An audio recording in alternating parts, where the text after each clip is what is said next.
విభజించబడి కనబడుతున్న ఈ స్వభావాలు ఒక మనుష్యుల్లో కనబడతాయి. ఈ స్వభావాలు ఒక మనుష్యుల్లో కనబడతాయి. ఒక హృదయంలో ఈ స్వభావాలు ఉంటాయి. ఈ స్వభావాలు రకరకాలుగా హామాను జీవితంలో మనం చూస్తే ఒకవైపు దుష్టుడిగానే ఉన్నాడు, మరొక వైపు పాపిగా ఉన్నాడు. ఇక పూర్ణ బలముతో ఉన్నటువంటి ఈ యోధా జాతిని మొత్తాన్ని మింగేయాలని చెప్పి రాజు చేత కూడా ప్రణాళికలు వేపించేశాడు.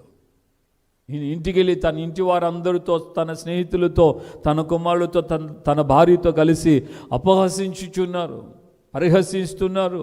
నాకు కలిగిన ఘనత రాజును నన్ను మాత్రమే ద్రాక్షరసపు విందుకు రమ్మని పిలిచింది, రేపు కూడా నన్ను రమ్మనింది అని ఈ దుష్టుడైన హామాను యొక్క జీవితంలో ఈ 3 స్వభావాల్ని మనం చూస్తాం. దేవుని బిడ్డలారా,